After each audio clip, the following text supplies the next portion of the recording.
Hello everyone and welcome back to Beatley Tone's Beatles channel. Lovely to have you here. Thanks for joining me for this video and I hope you're all doing well. Now I did say I was going to try some different types of videos and today's video is going to be one of them. Now what I thought I would do is this, I'm thinking, will be like a monthly series in which I will show you all the albums that I've bought in the previous month. So I'm kind of thinking that maybe the first or the second week of a month I'll show the records that I've bought in the previous month, if any. Now the month of July was an absolute bumper month. I've bought a ridiculous amount of albums, probably about 20 albums, and the reason for that is that my local record store had a 20% off sale, so I went down there, spent a couple of hours digging through the crates and came back as like I say with about 20 albums. And I can't show them all in one video, that would be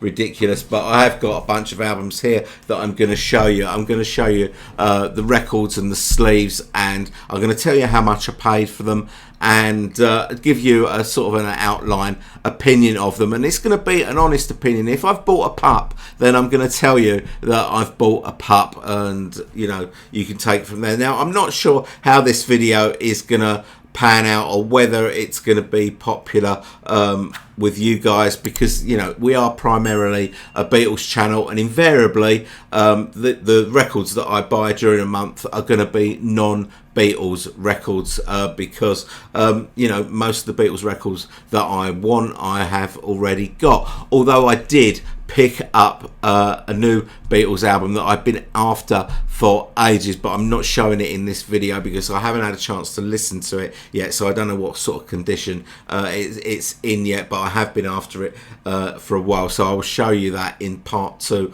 of the July vinyl finds. So if this, you know, if this video ends up being quite popular, then I will carry on doing this as a series and show you the stuff that I buy month on month, if anything. So do let me know down in the comments whether you want to see more videos of this kind on the channel, and if you do, then I'll carry on doing them. Okay, let's get on with it. So the first album that I'm going to show you is this one. This is Synchronicity by The Police from 1983. Very, very good album. I would say this is probably either their second or third best album. I think their best album was Outlanders to More, the second album Regatta to Blanc, and this one toss up between the two. But this one, side 2 of this one, Every Breath You Take, the fantastic King of Pain, the equally fantastic Wrapped Around Your Finger, and then Tea in the Sahara. That is probably their best ever side of an LP, I would say. Now this album, unusual for the 1980s, is a top loader. That's the inner sleeve there with the lyrics on the other side. This album is in really, really good condition, hardly any surface noise at all, and very pleased to get that one. I do have it on CD, and I kind of I saw the Police in 1979, and they were fantastic. Even though Sting wore sunglasses, even though it was an indoor venue, he said he had a black eye, but nobody believed him. And I kind of fell out with the Police sort of after Regatta to Blanc, and but I've come back to them now, and or well, a little while ago actually, and caught up on the CDs that I missed, and now kind of finishing off the LP collection. So I think the only one that I haven't got now is Spirits in the Material World. I think is the only Police album that I don't have on vinyl, although I do have it on CD. So very pleased to get that. Sounds absolutely fantastic. What I love about the Police is because there's only 3 of them, their music is always, there's so much space in their music, you know, very crisp and very clean, and you can hear everything that's going on. I just absolutely love the drumming of Stuart Copeland. Fantastic drummer. Okay, so the Police, Synchronicity, that was a big thumbs up. That was the ticket on that one was 10 quid, but because there was a 20% discount, I obviously paid £8 for that, so that was a bargain. The next one not so much luck. This one, Goat's Head Soup by the Stones.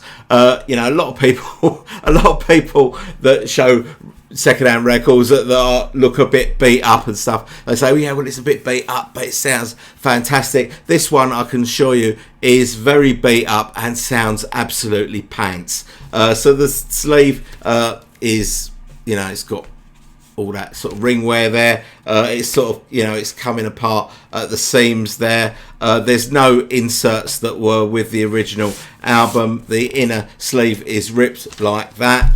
And there's a lot of quiet songs or quiet passages on this album, and of course if you've got a lot of surface noise, then that kind of ruins it a bit. You know, you can get away with a little bit of surface noise if the music is sort of loud and raucous, then you don't hear it. But when it's quiet, you know, if it's just a piano twinkling away and there's a lot of surface noise, then you know, it doesn't sound great.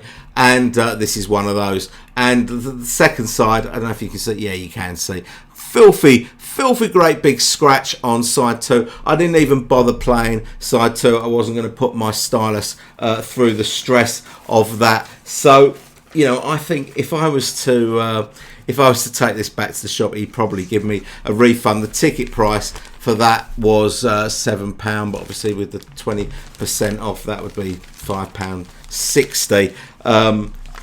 It leaves me with a bit of a dilemma though, because whether to seek out another sort of analogue copy of Goat's Head Soup, or I've seen on eBay that there are people selling the recent remastered box set. It's a 4LP box set. People selling it for 35 quid. And that would seem like an absolute bargain to me, but obviously it's digitally remastered. It's not an analogue record. And you know, for a good condition analogue record, you're probably looking at least £20 for that. So when you weigh those two things up, it's a bit of a no-brainer to go for the 4LP box set. Anyway, that's something that I'm going to think about.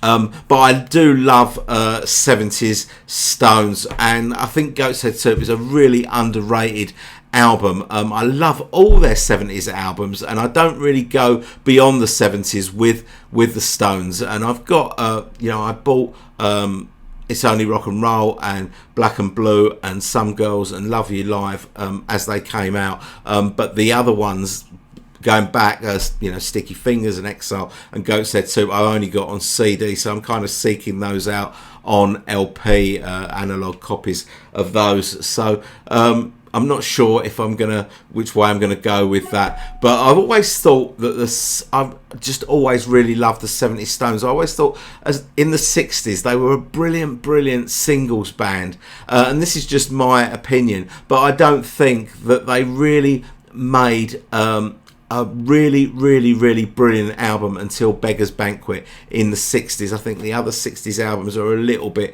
hit and miss. So, you know, it was worth a punt at £5.60 for Goat's Head Soup, but it didn't work out. So Goat's Head Soup is a... Okay, next up is this album from 1979, Breakfast in America by Supertramp. Now, I honestly don't know why I bought this album, because I've always hated Supertramp. I always found them really self-indulgent, a little bit too proggy for my liking, and so honestly I don't know why I bought this album. It cost me £6.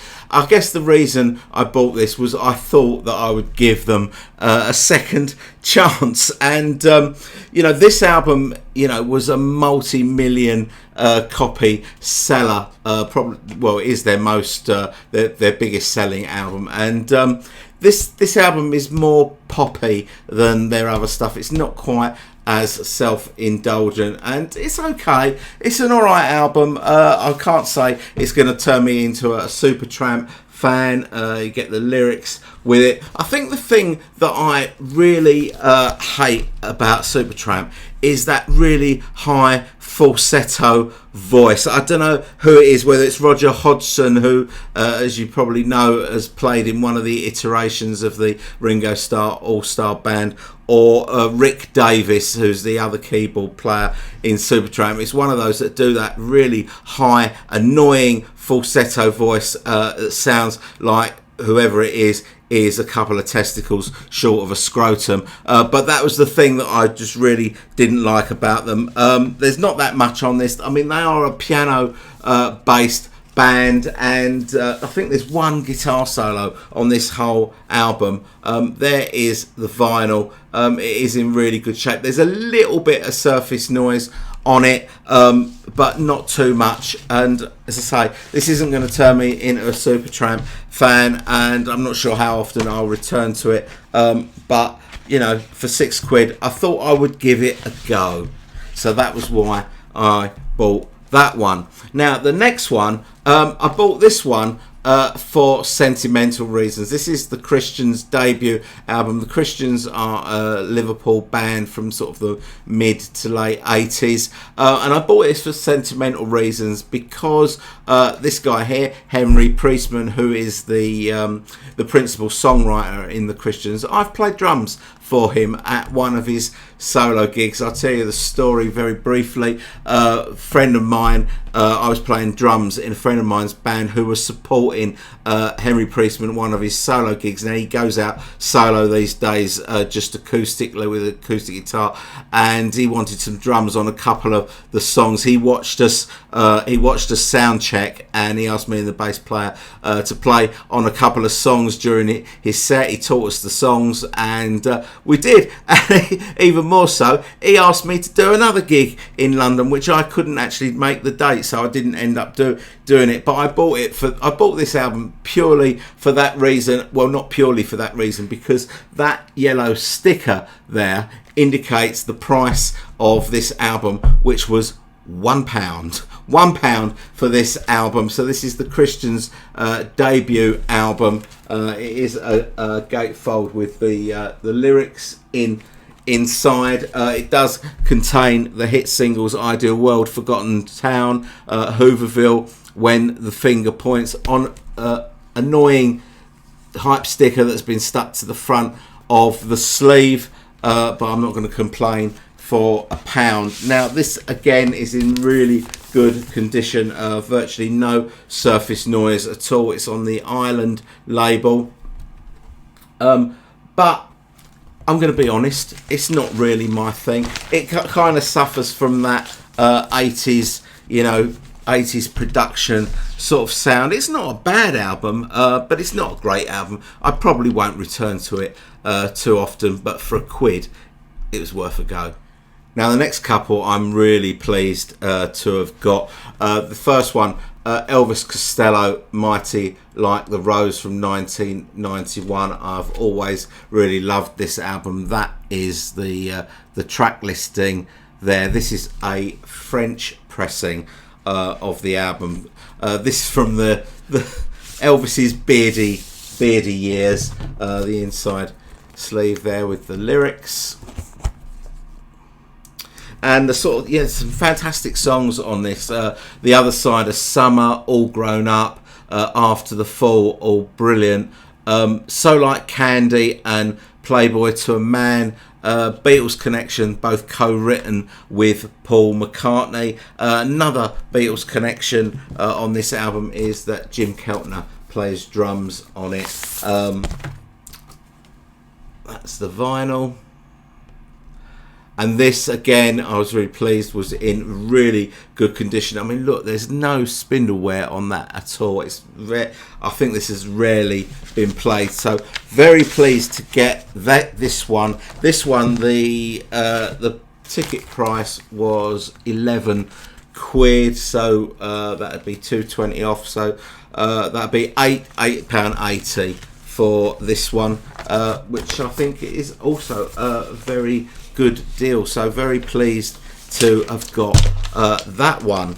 Now the next one, coincidentally, is is Joe Jackson, who, when Joe Jackson first appeared on the scene, he was kind of labelled as a bit of a poor man's Elvis Costello. They got a very similar singing style, but Joe Jackson, fantastic musician. I bought his first two albums when they came out, Look Sharp and I'm the Man, both brilliant, and then I kind of fell away. I kind of caught up a little bit with a few compilations that I bought on CD more recently, but I've never owned this album before in its entirety, Night and Day. This is from, I think, 1982. Yes, 1982. It's on A&M. That's the track listing there. Some really outstanding tracks on here. Another World, Stepping Out, Breaking Us in Two, and A Slow Song are the outstanding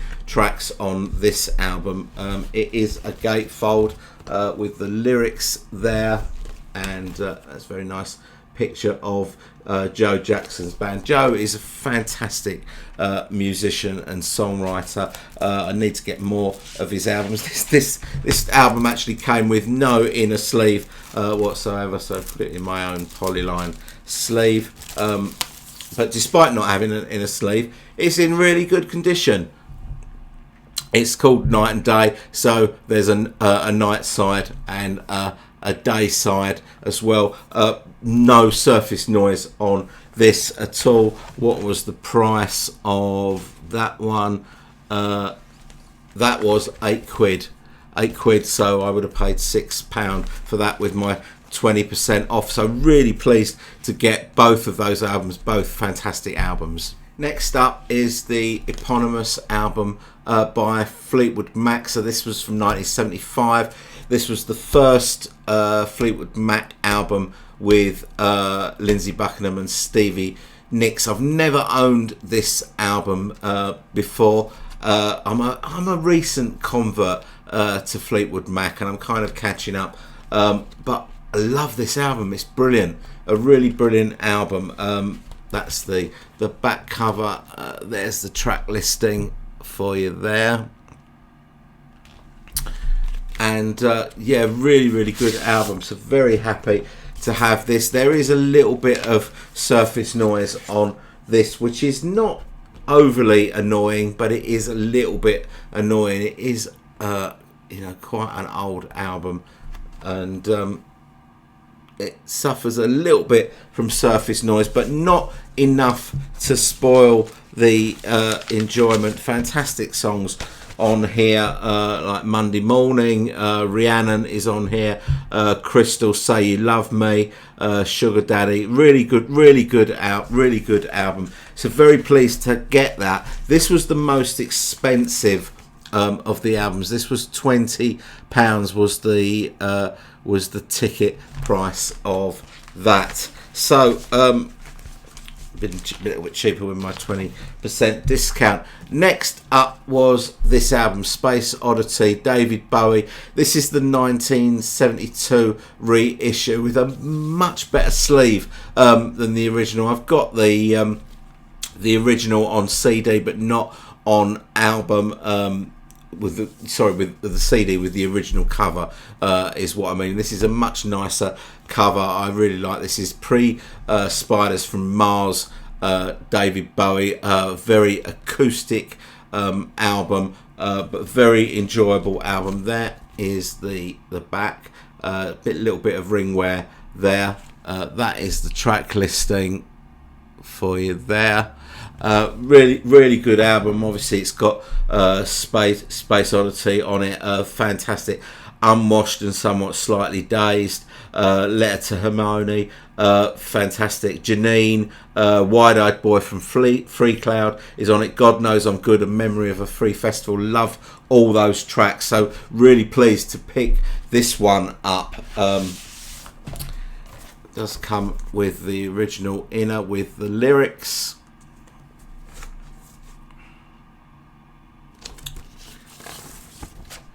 And this is on a black RCA label.